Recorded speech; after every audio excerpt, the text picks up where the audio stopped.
industry is in a state of flux, and the decisions made in the coming months by governing bodies, event organizers, and media will help shape the future of our sport.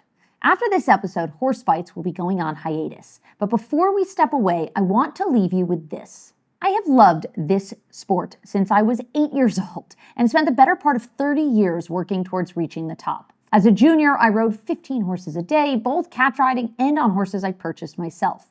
I traveled the world from event to event, won 6 major 5-star Grand Prix, and made it to the Olympics. Yet somehow, I still have deep concerns about the future of our sport. Over the past year, Horse Bytes has explored some of the most pressing issues facing show jumping. Oversaturation and dilution, the optics of female domination, the public's understanding of horse welfare or misunderstanding, the financial inequities of purchasing and maintaining sport horses, and perhaps most troubling, the lack of meritocracy.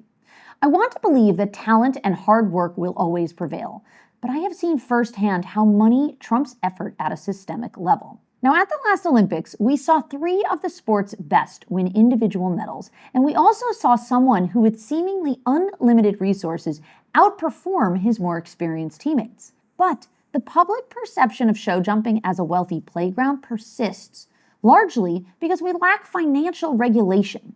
Could price caps on 5-star horses help level the playing field?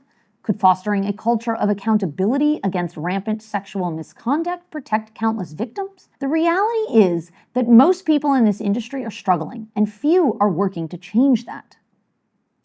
Show jumping doesn't have massive profit pools. Despite the staggering sums exchanged in horse sales, the net revenue is almost entirely wiped out by the cost of participation.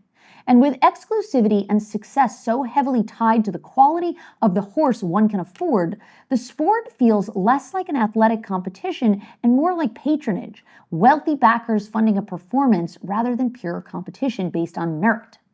That said, week after week, we witness extraordinary displays of skill, training, and competitive spirit from the world's best horses and riders. Show jumping, like all horse sports, requires perseverance, underscored by the fact that the Olympic combination with the highest win probability still only had an 8% chance of success. Those who reach the top are those who persist despite the dismal odds and the minimal glory. Show jumping is beautiful, no question. It is challenging, and above all, it is about connection with another living being, with an athlete whose abilities often surpass our own. We must never lose sight of what horses give us and the role they play in elevating this industry.